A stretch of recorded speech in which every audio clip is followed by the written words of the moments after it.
नमस्कार विद्यार्थी मित्रांनो, मी प्राध्यापक सुशील पवार तुमचं या ठिकाणी स्वागत करतो। आज आपण TY-BCom या वर्गासाठी असलेला जो काही कंपल्सरी विषय आहे अंकेक्षण आणि कर प्रणाली ऑडिटिंग अँड टॅक्सेशन या विषयाला या ठिकाणी सुरुवात करणार आहोत। बरोबर, मग आता अंकेक्षण आणि कर प्रणाली तुम्हाला TY-BCom ला असताना हे दोन विषय आहे। पेपर जरी एक असला तरी विषय दोन आहे। ऑडिटिंग सेपरेट आहे आणि टॅक्सेशन सेपरेट आहे। ऑडिटिंग जो आहे हा पूर्णपणे थिअरी पेपर आहे आणि टॅक्सेशन हा जो पेपर आहे हा पूर्णपणे प्रॅक्टिकल आहे। बरोबर, मग आता यामध्ये जे काही TY-BCom ला तुम्हाला फर्स्ट टर्म आहे, बरोबर, तर फर्स्ट टर्मला फक्त अंकेक्षण ऑडिटिंग हा एकमेव विषय शिकायचा आहे आणि मग सेकंड टर्मला टॅक्सेशन हा विषय शिकायचा आहे। बरोबर, मग आजच्या लेक्चरला आपण फर्स्ट टर्मसाठी जो काही अंकेक्षण हा विषय आहे, अंकेक्षण या विषयाला आज आपण सुरुवात करणार आहोत। बरोबर, मग त्यामध्ये अंकेक्षणाचा अर्थ, व्याख्या, उद्देश, महत्त्व आणि फायदे या गोष्टी आपण आजच्या लेक्चरमध्ये बघणार आहोत। तर अंकेक्षणाची मी तुम्हाला एक ओळख करून देतो। नेमके अंकेक्षण म्हणजे काय? तर बघा, अंकेक्षण हा जो काही शब्द आहे हा साधारणतः ऑर्डायर किंवा ऑडिट हा जो काही लॅटिन शब्द आहे, या लॅटिन शब्दापासून अंकेक्षण या शब्दाची उत्पत्ती त्या ठिकाणी झालेली आहे। मग याला पार्श्वभूमी अशी आहे की पूर्वीच्या काळामध्ये अगदी रोम साम्राज्यामध्ये जी काही राज्य होती त्या राज्यांमध्ये आर्थिक व्यवहार घडायचे। बरोबर, मग या आर्थिक व्यवहारांची त्या ठिकाणी नोंदणी करणं, त्यांचं अंकेक्षण करणं यासाठीच्या पद्धती फार वेगळ्या होत्या किंवा त्या प्रमाणात किंवा आजच्या प्रमाणात ज्या पद्धती विकसित झालेल्या आहेत तेवढ्या विकसित त्यावेळेस नव्हत्या। मग त्या काळामध्ये या व्यवहारांचं नोंदणी कशी केली जायची किंवा त्या व्यवहारांचे अंकेक्षण कसं केलं जायचं, तर बघा, त्या राज्यामध्ये एक हिशोब ठेवणारा व्यक्ती असायचा। बरोबर, आणि दुसरा व्यक्तीची नेमणूक केली जायची, एक तज्ज्ञ व्यक्तीची नेमणूक केली जायची त्या ठिकाणी। बरोबर, मग हिशोब ठेवणारा व्यक्ती त्या तज्ज्ञ व्यक्तीला जे कुठले आर्थिक व्यवहार घडलेले आहेत असे आर्थिक व्यवहार त्या तज्ज्ञ व्यक्तीला तो ऐकून दाखवायचा। बरोबर, म्हणून जो काही तज्ज्ञ व्यक्ती तो हिशोब ऐकून घ्यायचा, म्हणून त्या ऐकून घेणाऱ्या व्यक्तीला त्या ठिकाणी ऑर्डायर हा शब्द त्या ठिकाणी प्रचलित झाला आणि त्या ऑर्डायर शब्दावरनं पुढे अंकेक्षण। मग ते तज्ज्ञ व्यक्ती हिशोब ऐकून घेतल्याच्या नंतर त्या हिशोबांवर आपलं मत किंवा निर्णय त्या ठिकाणी तो प्रदर्शित करायचा आणि त्याच्यानुसार त्या राज्याचे आर्थिक व्यवहार कशा पद्धतीने चालले आहेत हे त्या राज्यप्रमुखाला कळत होतं आणि तेव्हापासून ही अंकेक्षण जी काही पद्धती आहे ती विकसित झाली। मग या अंकेक्षणालाच त्या ठिकाणी हिशोब तपासणी देखील म्हटलं जातं। हिशोब तपासणी किंवा मग लेखापरीक्षण असं देखील म्हटलं जात असतं। असे देखील संज्ञा या अंकेक्षणाच्या संदर्भामध्ये वापरल्या जात असतात। बरोबर, मग आता अंकेक्षणाचा अर्थ आपल्याला जर समजून घ्यायचा असेल त्याआधी अंकेक्षणाच्या ज्या काही वेगवेगळ्या तज्ज्ञांनी ज्या व्याख्या केलेल्या आहे त्या व्याख्यांचा आपल्याला अभ्यास करणं त्या ठिकाणी क्रमप्राप्त ठरतं। त्यापैकी लॉरेन्स आर डिक्सी यांनी जी काही व्याख्या केलेली आहे तर त्यांचं मत असं आहे की संबंधित अंकेक्षण म्हणजे एखाद्या व्यवसायातील किंवा अन्य संघटनेच्या आर्थिक व्यवहारांची सत्यता आणि त्यांचे परिणाम तपासून व पडताळून पाहण्याच्या उद्दिष्टाने त्या व्यवसायाच्या व संघटनेच्या हिशोबांच्या पुस्तकांचे तसेच मूळ कागदपत्रांचे परीक्षण करणे व त्याबाबत अहवाल देणे होय। काय म्हणतात त्या ठिकाणी की व्यवसायातील आर्थिक व्यवहारांची सत्यता आणि त्यांचे परिणाम तपासून आणि पडताळून पाहण्याच्या उद्दिष्टाने व्यवसायाच्या हिशोबांच्या पुस्तकांचे मूळ कागदपत्रांचे परीक्षण आणि त्याबाबत अहवाल देणे। बरोबर, मग आता ही जी काही व्याख्या दिलेली आहे या व्याख्यावरून आपल्याला असं म्हणता येईल की अंकेक्षणामध्ये त्या ठिकाणी अनेक गोष्टींचा समावेश करण्यात आलेला आहे। मग त्यामध्ये त्या व्यवसाय संघटनेच्या जमा खर्चाची पुस्तकं असतील, हिशोबांची पुस्तकं असतील, जी काही वेगवेगळी दस्तऐवज कागदपत्र असतील ती असतील, त्याचबरोबर त्या व्यवसाय संस्थेची जी काही आर्थिक किंवा ज्याला आपण फायनान्शियल स्टेटमेंट्स म्हणतो अशी विपत्र असतील, या सर्व गोष्टींचा समावेश या अंकेक्षणामध्ये केला जात असतो। मग अंकेक्षणामध्ये या सर्व गोष्टींचं त्या ठिकाणी व्हेरिफिकेशन किंवा एक्झामिनेशन, आपण ज्याला परीक्षण म्हणतो, या सर्व गोष्टींचं परीक्षण त्या ठिकाणी केलं जात असतं, बरोबर. मग अंकेक्षणामध्ये सर्वात महत्त्वाची गोष्ट काय आहे की त्या पर्टिक्युलर व्यवसाय संस्थेने जे काही हिशोब किंवा जमा खर्च आपल्या पुस्तकामध्ये नोंदवलेले आहेत ते खरोखर आणि वास्तविक आहेत किंवा नाही याचं परीक्षण या अंकेक्षणामध्ये केलं जात असतं. त्याचबरोबर त्या व्यवसाय संस्थेने जी काही हिशोबाची पुस्तकं मेंटेन केलेली आहेत, जमा खर्चाची पुस्तकं मेंटेन केलेली आहेत, ती नियमानुसार केली आहेत किंवा नाही याची खात्री या अंकेक्षणाच्या प्रक्रियेमध्ये केली जात असते. त्याचबरोबर त्या पर्टिक्युलर व्यवसाय संस्थेने जी काही फायनान्शियल स्टेटमेंट्स तयार केलेली आहे, विपत्र तयार केलेली आहे, प्रपत्र तयार केलेली आहेत, त्यावेळेस या फायनान्शियल स्टेटमेंट्समध्ये प्रामुख्याने 2 स्टेटमेंट्स येत असतात. पहिलं असतं म्हणजे प्रॉफिट लॉस अकाउंट आणि दुसरं असतं बॅलन्स शीट, बरोबर. प्रॉफिट लॉस अकाउंट त्या व्यवसाय संस्थेचा संबंधित वर्षाचा खरा आणि वास्तव नफा दर्शवतो किंवा नाही याची खात्री अंकेक्षकाला प्रॉफिट लॉस अकाउंट करून घ्यावी लागत असते. त्याचबरोबर बॅलन्स शीटच्या संदर्भामध्ये बॅलन्स शीट जे काही दाखवलेलं आहे ताळेबंद, हे ताळेबंद त्या व्यवसाय संस्थेचं त्या संबंधित वर्षाची खरी आणि वास्तविक आर्थिक परिस्थिती दाखवतं किंवा नाही याच्या संदर्भात अंकेक्षकाला खात्री करून घ्यावी लागत असते आणि या सर्व गोष्टींचा समावेश त्या ठिकाणी अंकेक्षणामध्ये करण्यात येत असतो. आलं लक्षात. मग आता त्याच्यानंतर आपण जे पुढचा पार्ट बघणार आहोत ते म्हणजे अंकेक्षणाचे जे काही उद्देश आहे किंवा उद्दिष्ट आहे ते उद्दिष्ट आपण या ठिकाणी बघणार आहोत. अंकेक्षणाची उद्दिष्टे, ऑब्जेक्टिव्ज. त्यामध्ये सगळ्यात पहिलं जे काही उद्देश आहे अंकेक्षणाचा तो म्हणजे मुख्य उद्देश. 2 भागांमध्ये हे उद्देश विभागले गेलेले आहे. एक आहे मुख्य उद्देश आणि दुसरे आहे दुय्यम उद्देश. तर पहिले मुख्य उद्देशांमध्ये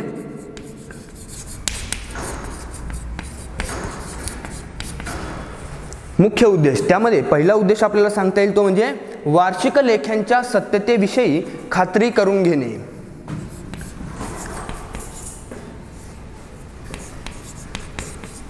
वार्षिक लेख्यांच्या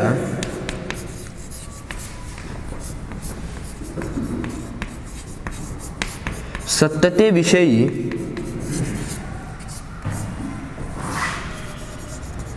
खात्री करून घेणे हा त्या ठिकाणी सगळ्यात महत्त्वाचा उद्देश आहे.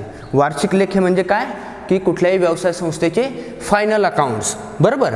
मग आता अंकेक्षकाने व्यवसायाचा जो काही ट्रेडिंग अकाउंट असेल, प्रॉफिट लॉस अकाउंट असेल आणि बॅलन्स शीट असेल, हे जे काही 3 महत्त्वाचे फायनान्शियल स्टेटमेंट्स आहेत फायनल अकाउंटमध्ये, कुठला व्यापार, नफा तोटा पत्रक आणि ताळेबंद, या 3 विपत्रांची किंवा प्रपत्रांची त्या ठिकाणी काटेकोर अशी तपासणी अंकेक्षकाने केली पाहिजे आणि या प्रपत्रावरनं म्हणजेच नफा तोटा खात्यावरनं त्याने अशी खात्री करून घेतली पाहिजे की संबंधित व्यवसाय संस्थेचा जो काही त्या पर्टिक्युलर संबंधित वर्षाचा दाखवलेला जो काही नफा किंवा तोटा आहे तो योग्य त्या पद्धतीने दाखवलेला आहे किंवा नाही याची खात्री करून घेणं हा त्या ठिकाणी महत्त्वाचा उद्देश असतो.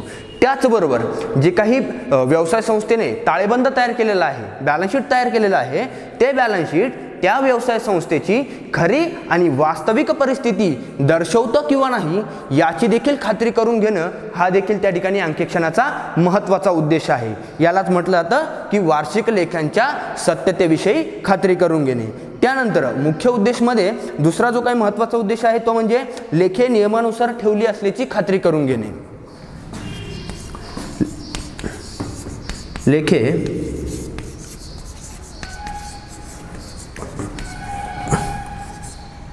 नियमानुसार ठेवले असल्याची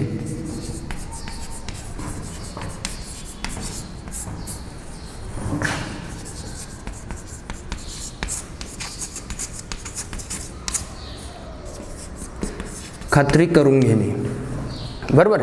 मग आता त्या व्यवसाय संस्थेने जी कुठली लेखे तयार केलेली आहे ती लेखे त्या संबंधित व्यवसायाच्या परंपरेनुसार आणि त्या संबंधित व्यवसायाला लागू असलेल्या कायद्यानुसार आणि नियमानुसार ठेवले आहेत किंवा नाही याची खात्री करून घेणं त्या अंकेक्षणाचा एक मुख्य उद्देश आहे, बरोबर. मग आता कायद्यानुसार किंवा नियमानुसार म्हणजे काय तर एखादी कोऑपरेटिव्ह सोसायटी आहे, बरोबर आहे.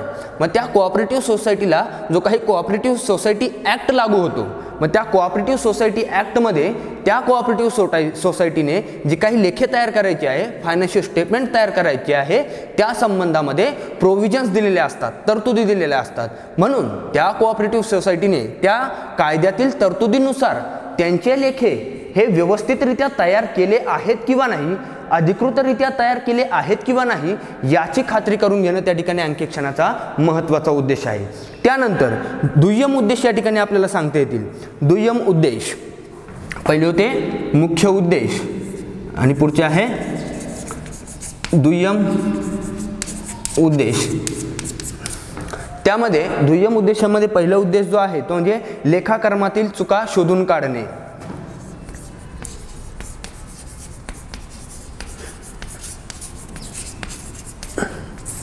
लेखाकर्मातील चुका शोधून काढणे. मग आता बघा, कुठल्याही व्यवसाय संस्थेचे लेखे लिहित असताना कर्मचाऱ्यांकडनं नकळतपणे काही चुका होत असतात. एखादा व्यवहार नोंदवायचा राहून जातो किंवा तो अर्धवट नोंदवला जातो, चुकीच्या रकमेने नोंदवला जातो.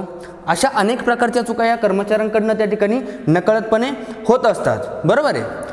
मग अंकेक्षणाचा जो काही महत्त्वाचा उद्देश आहे की लेखाकर्मातील चुका शोधून काढणे. मग अंकेक्षणाच्या प्रक्रियेमध्ये ज्यावेळेस आर्थिक व्यवहारांचं त्या ठिकाणी परीक्षण केलं जात असतं, त्यावेळेस हे बघितलं जात असतं की एखादा व्यवहार हा नोंदवत असताना त्यामध्ये कुठल्याही प्रकारच्या चुका झालेल्या नाही, किंवा जर त्या ठिकाणी चुका झाल्या असतील तर त्या त्वरित शोधून काढल्या जातात आणि त्या ठिकाणी ती चूक दुरुस्त केली जात असते. म्हणून अंकेक्षणाचा हा देखील एक महत्त्वाचा उद्देश त्या ठिकाणी आपल्याला सांगता येईल. त्यानंतर पुढचा जो उद्देश आहे तो म्हणजे हिशोबातील लबाडी अफरातफर शोधून काढणे.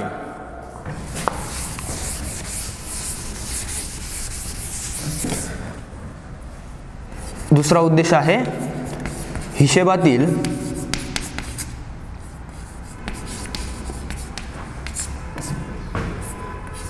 लबाडी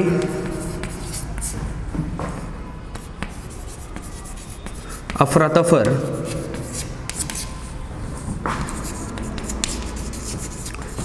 शोधून काढणे. तर लबाडी किंवा अफरातफर म्हणजे काय? अफरातफर म्हणजे अशी कन्सेप्ट आहे की एखाद्या व्यवसाय संघटनेमध्ये कर्मचारी आपल्या व्यवसाय संस्थेच्या वित्तीय विपत्रामध्ये ज्या काही हेतुपुरस्कर जाणीवपूर्वक व्यवसायाच्या मालकाला धोका देण्याच्या उद्देशाने ज्या काही चुका करतात त्याला म्हटलं जात असतं लबाडी किंवा अफरातफर. म्हणजे याच्या मागचा उद्देश काय असतो की व्यवसायाच्या मालकाला धोका देणे. बरोबर. मग आता ह्या लबाडी आणि अफरातफर शोधून काढणे हा अंकेक्षणाचा महत्त्वाचा उद्देश आहे. व्यवसाय संस्थेमध्ये ज्या काही चुका किंवा लबाडी आणि अफरातफरी होत असतात त्या अफरातफरीमुळे त्या व्यवसाय संस्थेला त्या ठिकाणी तोटा किंवा नुकसान सहन करावं लागत असतं. बरोबर आहे. मग ज्या वेळेस व्यवसाय संस्थेमध्ये अंकेक्षणाची प्रक्रिया राबवली जात असते त्यावेळेस त्या व्यवसाय संस्थेमध्ये ज्या काही चुका लबाड्या आणि अफरातफर झाल्या असतील तर अशा चुका लबाड्या आणि अफरातफर या अंकेक्षणाच्या प्रक्रियेमधनं त्या ठिकाणी शोधून काढल्या जाऊ शकतात. मग साधारणतः लबाडी किंवा अफरातफर या कुठल्या प्रकारच्या असू शकतात? तर काही वेळेला काय होतं की जो काही मुख्य लेखापाल असतो तो मुख्य लेखापाल त्या ठिकाणी रोख रकमेचा त्या ठिकाणी अपहार करत असतो. बरोबर आहे. म्हणजेच एक्स पर्सनकडनं जर पैसे आले तर ते त्या ठिकाणी त्या कॅशबुकला ते नोंदवलेच जात नाही. बरोबर. किंवा एखाद्या पुरवठादाराला सप्लायर्सला जर पेमेंट केलं गेलं तर अशा वेळेस त्याला पेमेंट हे डिस्काउंटने जर केलं असेल, सूट देऊन केलं असेल तर अशा वेळेस ती डिस्काउंटची रक्कम त्या ठिकाणी दाखवली जात नाही आणि ती रक्कम किंवा त्या रकमेचा त्या ठिकाणी अपहार केला जात असतो. म्हणून अंकेक्षणाच्या प्रक्रियेमध्ये अशा प्रकारच्या चुका किंवा लबाड्या आणि अफरातफरी अंकेक्षणाच्या प्रक्रियेमधनं त्या ठिकाणी शोधून काढता येऊ शकतात किंवा हा उद्देश त्या ठिकाणी अंकेक्षणाचा आहे. त्यानंतर पुढचा जो दुय्यम उद्देश आहे तो म्हणजे लेखा विभागातील कर्मचाऱ्यांवर नियंत्रण.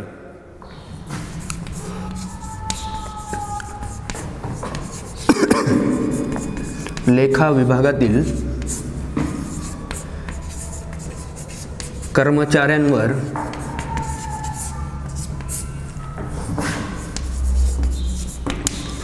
नियंत्रण. आता बघा, कुठल्याही व्यवसाय संस्थेमध्ये जे काही लेखा विभागातील कर्मचारी असतात तर या लेखा विभागामध्येच मोठ्या प्रमाणात त्या ठिकाणी अफरातफर आणि लबाडी होण्याचं प्रमाण हे जास्त असतं किंवा त्या ठिकाणी तो वाव जास्त असतो लबाडीने अफरातफरी करण्यासाठी, बरोबर आहे। मग त्या व्यवसाय संस्थेमध्ये ज्यावेळेस अंकेक्षणाची प्रक्रिया राबवली जात असते त्यावेळेस अशा लबाडी आणि अफरातफरी आपण बघितले की शोधून काढल्या जात असतात, बरोबर आहे। आणि त्यासाठी जे काही संबंधित कर्मचारी त्याला जबाबदार असतील अशा कर्मचाऱ्यांना त्या ठिकाणी जबाबदार धरलं जात असतं, बरोबर। मग आता एखाद्या व्यवसाय संस्थेच्या लेखा विभागातील कर्मचाऱ्यांना याची जाणीव असते की आपल्या व्यवसाय संस्थेमध्ये जमा खर्चाचा आणि हिशोब पुस्तकांचं त्या ठिकाणी अंकेक्षण होणार आहे। अशा वेळेस ते लेखा विभागातील कर्मचारी अशा लबाडी आणि अफरातफरी करण्यासाठी त्या ठिकाणी धजावत नाही किंवा त्या प्रकारचं कृत्य ते करत नाही। त्यामुळे या अंकेक्षणाचा त्या लेखा विभागातील कर्मचाऱ्यांवर एक प्रकारे नैतिक प्रभाव निर्माण होतो किंवा नैतिक नियंत्रण त्या ठिकाणी प्रस्थापित होत असतं आणि ते कर्मचारी त्या ठिकाणी अशा प्रकारचं कृत्य करण्यास धजावत नाही। हा देखील त्या ठिकाणी अंकेक्षणाचा एक महत्त्वाचा उद्देश आपल्याला सांगता येईल। त्यानंतर पुढचा जो काही उद्देश आहे तो म्हणजे शासकीय अधिकाऱ्यांचे समाधान करणे। शासकीय अधिकाऱ्यांचे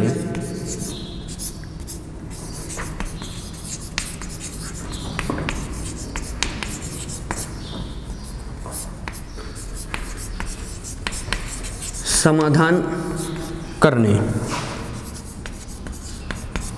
आता शासकीय अधिकाऱ्यांचं समाधान करणं म्हणजे नेमकं काय, तर बघा की व्यवसाय संस्थेशी वेगवेगळ्या शासकीय विभागाचा संबंध येत असतो। त्यामध्ये प्रामुख्याने जे काही IT डिपार्टमेंट म्हणजेच आयकर विभाग जो आहे त्या आयकर विभागातील किंवा विक्री कर, आता GST आहे म्हणून GST जे काही डिपार्टमेंट आहे अशा विभागातील कर्मचाऱ्यांचा त्या ठिकाणी प्रामुख्याने संबंध येत असतो, बरोबर।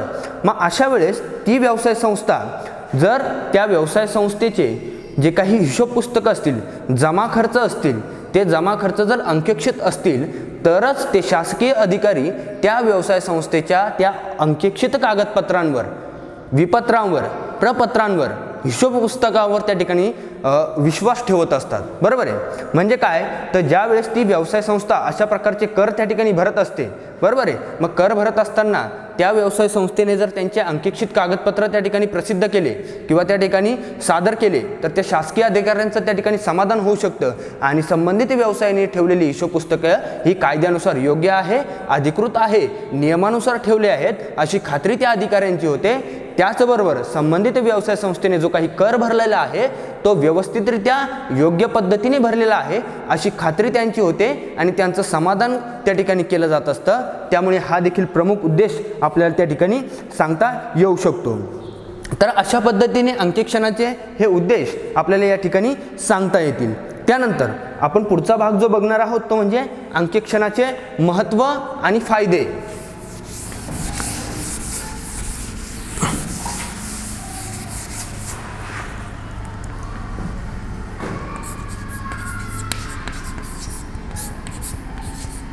महत्त्व आणि फायदे हे एकत्रितरित्या आपण या ठिकाणी बघणार आहोत। त्यामध्ये सगळ्यात महत्त्वाचा पहिला मुद्दा आहे तो म्हणजे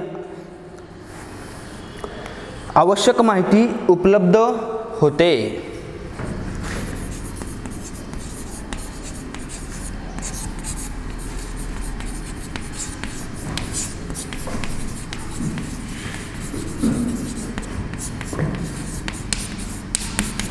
किंवा आवश्यक माहिती उपलब्ध होण्याच्या दृष्टीने महत्त्व किंवा फायदे। मग आता बघा अंकेक्षणामुळे हिशेब लिहिण्याची जी जबाबदारी असते, ज्या कर्मचाऱ्यांवर ही जबाबदारी असते, अशी जबाबदारी असणारा जो काही कर्मचारी वर्ग आहे तो तत्पर, जागृत आणि दक्ष असतो, बरोबर। त्यामुळे त्या व्यवसाय संस्थेतील जी काही हिशोब पुस्तकं आहे ती अद्ययावत आणि योग्य प्रकारे त्या ठिकाणी लिहिली जातात आणि त्याचा परिणाम असा होतो की व्यवस्थापनाला किंवा अंकेक्षकाला ज्या ज्या वेळेस कुठल्याही माहितीची आवश्यकता पडेल त्या वेळेस ती माहिती योग्य त्या वेळेमध्ये उपलब्ध करता येणं शक्य होतं। त्यामुळे अंकेक्षणाचा देखील हा त्या ठिकाणी महत्त्व किंवा फायदा आपल्याला सांगता येईल। त्यानंतर दुसरा जो काही महत्त्व आहे ते म्हणजे हिशोबातील चुका लक्षात येऊन अफरातफरींना पायबंद बसतो।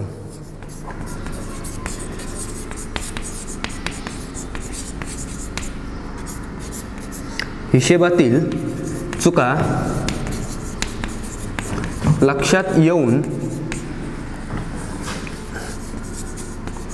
अफरातफरींना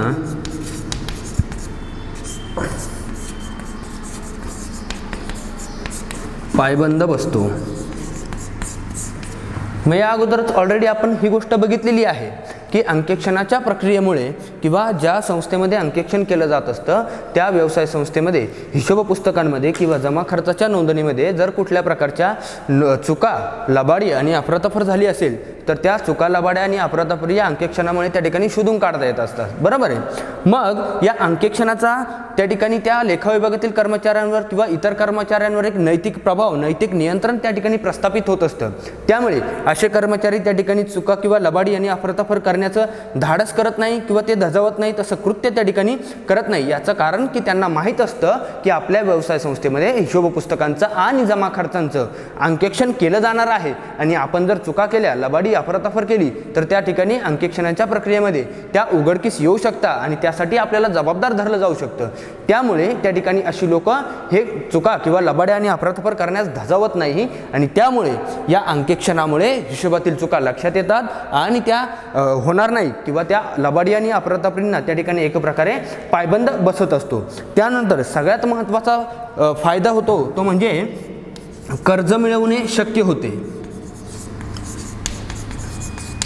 कर्ज मिळवणे शक्य होते. मग आपल्याला माहिती आहे की कुठलीही व्यवसाय संस्था जर व्यवस्थितरित्या चालवायची असेल तर त्या व्यवसाय संस्थेला भांडवलाची फार मोठ्या प्रमाणात गरज असते. बरोबर आहे. म्हणून असं म्हटलं जातं की finance is the life blood of business. बरोबर आहे. त्यामुळे कुठल्याही व्यवसाय संस्थेला त्या ठिकाणी कर्जाची, भांडवलाची गरज असते. मग त्या व्यवसाय संस्थेला कर्ज पुरवठा करणाऱ्या ज्या काही संस्था असतात, म्हणजेच बँका असतील किंवा गैरवित्तीय किंवा गैर बँकिंग वित्तीय संस्था असतील, अशा व्यवसाय संस्था किंवा या संस्था त्या व्यवसाय संस्थेला फायनान्स अवेलेबल करून देतात, कर्ज पुरवठा करत असतात. बरोबर आहे.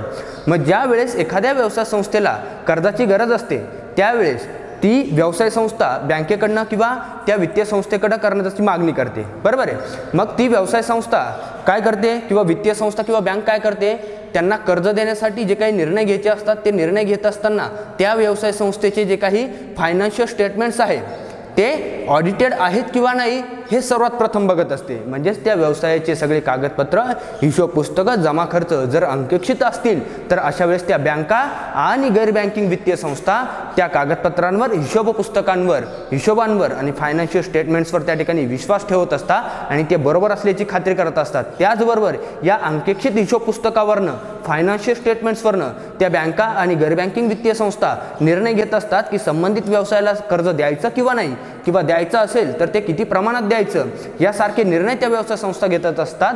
त्यामुळे जर व्यवसाय संस्थेचे हिशोब पुस्तकं अंकेक्षित असतील तर त्याचा फायदा हा कर्ज मिळवण्यासाठी त्या व्यवसाय संस्थेला त्या ठिकाणी होत असतो.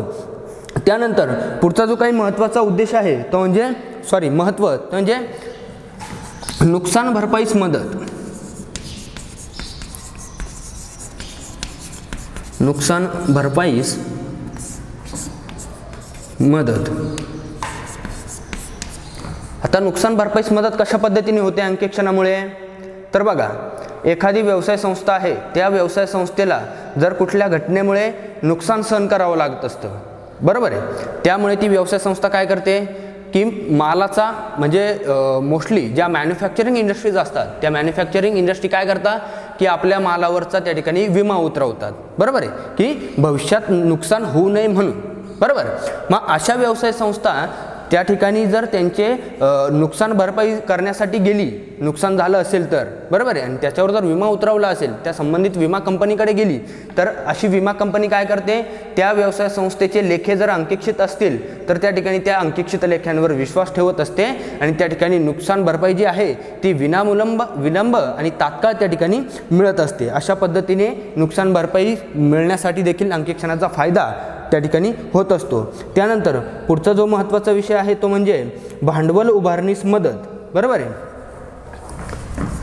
पुढचा जो फायदा आहे तो म्हणजे भांडवल उभारणीस मदत. या अगोदरच मी सांगितलं की कर्ज मिळवणं शक्य होतं. बरोबर आहे. त्याच पद्धतीने भांडवल उभारणीस मदत कशा पद्धतीने होते, जर एखादी व्यवसाय संस्था आपल्या व्यवसाय संस्थेचे, कंपनीचे भाग जर भाग बाजारामध्ये त्या ठिकाणी विकत असेल, डिबेंचर्स त्या ठिकाणी इश्यू करत असेल, तर अशा वेळेस जे कोणी त्याचे पर्चेसर म्हणजे जे कोणी इन्व्हेस्टर्स असतात, असे इन्व्हेस्टर्स त्या व्यवसाय संस्थेचे भाग खरेदी करायचे किंवा नाही याचा जो काही निर्णय आहे तो निर्णय त्या व्यवसाय संस्थेच्या अंकेक्षित लेख्यांवरनं त्या ठिकाणी घेत असते. म्हणजेच अशा व्यवसाय संस्था आपले भाग ज्यावेळेस भांडवल बाजारामध्ये विक्रीस काढते, डिबेंचर्स इश्यू करते, त्यावेळेस आपली फायनान्शियल स्टेटमेंट्स म्हणजे profit loss account, balance sheet हे फायनान्शियल स्टेटमेंट्स त्या ठिकाणी प्रसिद्ध करत असते. आणि मग असे इन्व्हेस्टर्स त्या प्रसिद्ध केलेल्या फायनान्शियल स्टेटमेंट्सवरनं त्या ठिकाणी निर्णय घेत असतात की संबंधित व्यवसाय संस्थेचे भाग खरेदी करायचे किंवा नाही. बरोबर आहे. आणि मग भाग खरेदी करण्याचा निर्णय घेतल्याच्या नंतर त्या व्यवसाय संस्थेला त्या ठिकाणी भांडवल उभारणीस मदत होत असते. अशा पद्धतीने आजच्या लेक्चरमध्ये आपण अंकेक्षणाची पार्श्वभूमी, अंकेक्षणाचा अर्थ, व्याख्या, अंकेक्षणाचे उद्देश आणि अंकेक्षणाचं महत्त्व आणि फायदे हा भाग आपण संपवलेला आहे. थँक्यू.